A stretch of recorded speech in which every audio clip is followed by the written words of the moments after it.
Fala galera, hoje eu queria mostrar pra vocês essa moto aqui, a Dyna Street Bob. Ela é muito especial porque ela é minha e mais do que falar sobre configurações técnicas dela, eu queria contar um pouco da história, né, do sentimento que eu tive com ela, que eu tenho com ela até hoje. Então vamos lá, vou mostrar um pouquinho dela pra vocês aqui. Essa foi a segunda Harley que eu pilotei na vida. Não essa especificamente, mas esse mesmo modelo, né? Uma Dyna Street Bob. E tudo aconteceu quando eu fui fazer o test ride da Iron. Lá em 2016, eu não piloto há muito tempo, né? Vai fazer 10 anos só que eu piloto. E eu fui fazer esse test ride na Iron, porque era a moto que eu ainda não conseguia pagar na época, mas eu já tinha em mente que eu queria e ia correr atrás para conseguir. E eu gostava do estilo dela, né, o Dark Custom, como na época era chamado e tal. Então o meu objetivo era aquele, era 883 Iron. E eu fui pilotar justamente ela, fazer o test ride justamente dela. E lá na Rio Harley, eu não sei se ainda é assim ou se aqui é igual, mas quando você vai fazer o test ride, naquela época pelo menos, um vendedor vai contigo e ele vai pilotando uma outra moto. E naquele dia ele foi pilotando justamente uma Dyna Street Bob, que eu olhando pela primeira vez assim já achei bem bonita, cara. É uma moto simplona, né? Toda original, já vem com seca-sovaco pequenininho, já vem com um banquinho solo, bem estilosa, aquela moto bem minimalista mesmo, né? Como diz o nome, tipo uma bobber. E beleza, você vai estar lá pilotando a Iron, e por incrível que pareça, eu não curti de primeira a Iron. Eu não sei, eu acho que a moto também não tava 100%, sabe? Tava rolando uma promoção na época que tava incentivando o test ride para ganhar a moto. E aí a moto, enfim, tava sendo bastante usada e pouco manutenida. Na minha impressão, depois que eu pilotei uma Iron toda certinha, fiquei com essa impressão na cabeça, né? E é engraçado como é o sentimento das coisas. Quando você pilota aquilo, faz uma coisa pela primeira vez, a primeira impressão é que fica, né? E no meio do test ride, quando a gente já tava voltando, ele perguntou pra mim, né? O vendedor perguntou pra mim: você quer pilotar essa moto aqui? Falei, opa, claro. Não sei quando eu vou ter a oportunidade de pilotar ela novamente. E quando eu sentei na moto, a posição já me agradou pra caramba. E a primeira acelerada, né? Primeira ligada na moto, que você sente a moto toda vibrando, né? Que a Dyna vibra pra caramba. Eu já... opa, isso aqui é um pouco diferente. Comecei a pilotar a moto, eu falei, que isso, cara? Eu não tava nem aí pra especificação técnica, cavalaria, taxa de compressão do motor, essas coisas, sabe? Quantos quilômetros faz por litro? Isso pra mim eu tava pouco me importando. O que eu senti ali na hora foi uma paixão, a primeira pilotagem. Depois daquele dia eu pensei assim, cara, a Iron é legal, tem um estilo bonito e tal, mas eu quero aquela moto. Eu quero uma Dyna Street Bob. E aí, tanto é que eu fiz a escadinha, né? Eu comprei a Iron em dezembro daquele mesmo ano, 2016. Eu comprei a Iron. E em abril de 2018 eu comprei essa moto aqui, me dando de presente de aniversário. E na época eu até tava com dinheiro suficiente para comprar a moto, né? E eu nem pensei em vender a Iron, né? Só comprei a Street Bob e falei, vamos lá, depois eu vendo a Iron, eu vejo o que acontece. E aí eu achei essa moto aqui em Curitiba, com 1.942 quilômetros. E como eu não ia poder ir lá pra pegar a moto e trazer pilotando, mandei trazer, pedi pra trazer, né, pra mim, até a concessionária aqui da Harley aqui em São Paulo, onde fiz a primeira revisão lá, porque era uma moto que, apesar de 2016, ela saiu da concessionária lá de Curitiba em 2017, em fevereiro de 2017, e em abril de 2018 eu comprei essa moto aqui, 1.942 quilômetros. A vendedora na época me ajudou muito ali com vídeos, fotos, e ligando e desligando, e enfim. E eu só pilotei ela quando ela chegou aqui em São Paulo. Enfim, a moto com 1.000 quilômetros também, eu imaginei assim, né, vou arriscar. E eu me lembro, eu comprei ela por R$41.300 na época. E quando a gente fala de uma Dyna, é aquele sentimento de ou o cara ama ou o cara não se importa. Odiar, eu não sei se odeia, mas tem aqueles caras que ficam muito preocupados com manutenção de coxim, muito preocupado com um monte de coisa, e aí não compra a Dyna porque é por causa dessas coisas. E eu não me importava com nada disso. Eu só me importei com o sentimento que eu tive pilotando essa moto. E depois eu falei, eu vou conhecendo a moto e vamos ver o que dá. E eu tô nessa há 80 e poucos mil quilômetros, né? Vendo no que vai dar. E essa paixão, não, a gente fala que paixão é aquele negócio que depois de um tempo você esquece ou deixa pra lá e tal.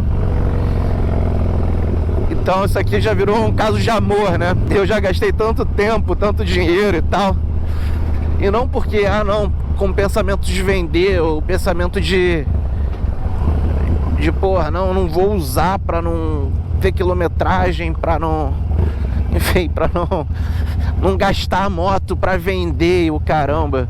Eu tive um pouco isso até com a Iron, mas com essa daqui eu nunca tive esse pensamento, esse sentimento. Eu vou mostrar um pouquinho dela aqui pra vocês, né, nesse ponto que eu acabo sempre parando pra mostrar as motos. Aí,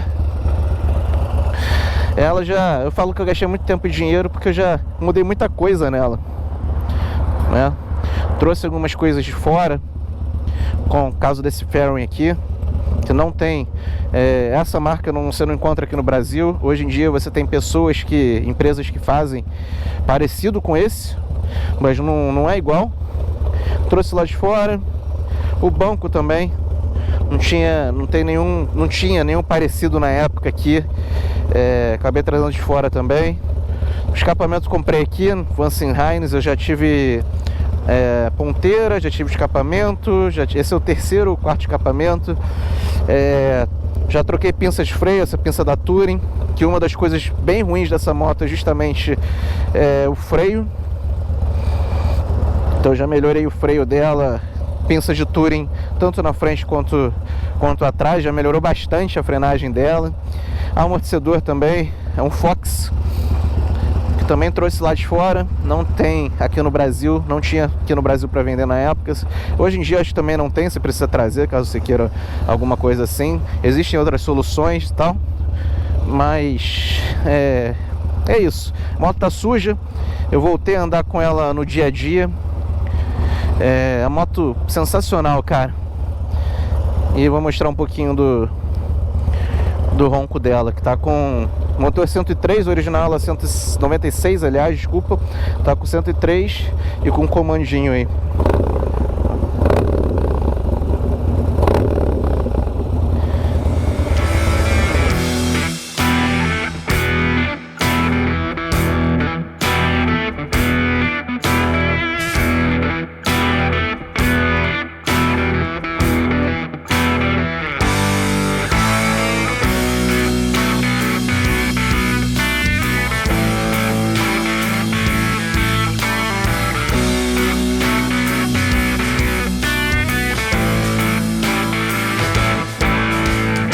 Eu acabei desligando ela aqui para fazer uns takes da moto.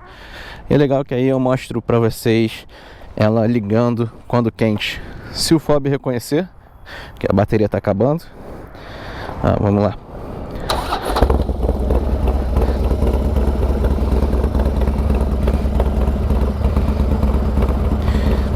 Além da Dyna, outro modelo que vibra muito são as Tourings Twin Cam. E até as M8, das M8, as Touring ainda mantiveram essa característica, né, dela vibrar desse jeito aqui.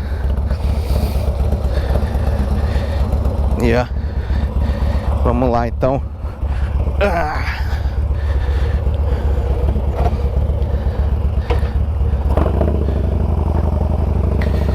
Como não é só de paixão que se vive o homem, a gente precisa falar também um pouco das características que me fizeram gostar ainda mais dessa moto. É uma moto leve, cara, comparado às Harleys, né? Pesa 300 kg originalmente, mais ou menos. Super ágil. Moto que você anda no trânsito tranquilamente. Com o guidãozinho original, que é um Seca. Talvez seja um pouquinho mais difícil, que ele é um pouco mais aberto. Mas com esse daqui já você passa tranquilamente no trânsito. Eu gosto bastante desse guidão, apesar de ter gente que prefere ainda mais curto ainda do que esse. Assim, eu ainda prefiro, eu gosto dele, fico bem confortável para viajar. É uma moto que, apesar do só ter vindo com motor Twin Cam 96 para cá, nenhuma Dyna veio com motor 103, isso é uma pena, né? É uma relação bacana de peso-potência. E as motos, e essa daqui, a Street Bob, é engraçado porque eu falei todo esse aspecto emocional, mas se você for colocar no papel, né, essas coisas de super trunfo e tal, talvez ela não seja nem considerada uma das 5 melhores Dynas que a Harley já fez. Mas eu não me importo com isso. Vieram poucas pro Brasil de Dyna, né? Se eu não me engano, vieram Super Glide Custom, Lowrider e Street Bob. Não me lembro de mais nenhuma outra que tenha vindo pro Brasil, apesar de lá fora terem diversas, né? Terem tido diversas Dynas. Aqui só vieram essas. E é uma pena não ter vindo com o motor 103, né? Porque tô pilotando agora o motor 103, mas já com comando. Cara, que diferença que faz. E esse mundo da Harley é incrível por causa disso. Você pode ter uma moto durante anos. Você pode deixar ela toda original, ou você pode customizar do jeito que você quiser. E sem encher o saco, você pode mudar de novo. Então isso é muito legal. Eu demorei pra deixar ela assim, não coloquei no neutro, quase morro, quase faço a moto morrer. Então eu demorei um pouquinho pra deixar ela assim, até pra encontrar as peças que eu queria, a forma como eu queria deixar e tal. E hoje em dia a única coisa que eu penso em mudar nela é a suspensão dianteira, que ainda é original, e eu pilotei numa já com suspensão igual, né? Com a mesma marca e tal, na dianteira e na traseira, que a gente até instalou na Mamute. E, cara, que diferença. Faz muita diferença nas curvas, enfim, na pilotagem. Do jeito que ela tá, já tá excelente. A gente vai sempre mudando, porque projeto nunca tem fim, né? Principalmente de moto, principalmente Harley. Eu já falei muito sobre essa moto, já vivi muito com essa moto aqui no canal, mostrando pra vocês. É até legal falar que, porra, as minhas maiores viagens, praticamente todas as minhas viagens eu fiz com ela. Isso aqui é perfeita pra isso, até porque você consegue entrar em lugares que numa Touring você já ficaria com receio, sabe? E eu nunca tinha contado um pouco dessa história, ou pelo menos não que eu me lembre. É uma moto super ágil, super gostosa de pilotar. ela bem manutenida. Você pega umas Dynas às vezes aqui, até porque a gente tem pegado bastante Dyna meio judiada, porque acaba sendo uma moto com o melhor custo-benefício, pelo menos zero, das Harleys, né, das Big Twin. E a galera, muita gente compra e acaba não fazendo manutenção como tem que ser feita, né? Então tem que tomar muito cuidado quando for comprar uma, ficar muito atento se o seu objetivo é ter uma Dyna. Não só por causa de coxim, porque na boa, coxim de Dyna, apesar de não ser dos itens mais baratos de peça, é muito tranquilo, muito fácil de trocar, muito mais fácil de trocar coxins de Sportster, por exemplo, que são 4. Esse aqui são só 2 coxins. Eita, tem um cara caído ali no chão. Então é muito mais tranquilo você trocar coxins de Dyna do que de Sportster, por exemplo. A manutenção do dia a dia da Sportster vai ser mais barata, mas a longo prazo talvez é uma moto que você goste de ficar por mais tempo, pelas alterações que você consegue fazer nela, visual e mecânica, né? Não que, porra, todas as Harleys você consegue fazer, né, isso, mas sei lá. É só minha opinião aqui do que eu vivo, né? Do que eu vivi com ela até hoje. Um triciclo ali. Muita gente fala mal, né, de Dyna por causa de coxinha, essas coisas. E, cara, se criou infelizmente esse mito. Até porque tem uma galera que fica condenando o coxinho por aí, adoidado. E, na boa, essa moto aqui andou com... Eu troquei os coxins dela com mais de 70 mil quilômetros, quase 80 mil quilômetros. Então, se você souber cuidar e não deixar ninguém te enganar, sabe? É uma moto que vai durar. E tem que saber pilotar ela também. Tô dizendo que, pô, com 20 mil você não possa detonar o coxim, mas você tem que se esforçar muito para detonar. Chegando mais um dia de trabalho aqui na Mamutes Garage. Espero que vocês tenham curtido esse vídeo. Tirado talvez um pouquinho os mitos dela, porque essa aqui é a minha paixão. Essa daqui por isso que eu tenho uma segunda Harley, porque essa daqui eu não pretendo trocar, vender ou qualquer outra coisa, e por isso que eu mantenho ela. E é impressionante, eu posso pilotar depois de 6 anos e o sentimento que eu tenho quando piloto ela é incrível ainda, sabe? É isso aí.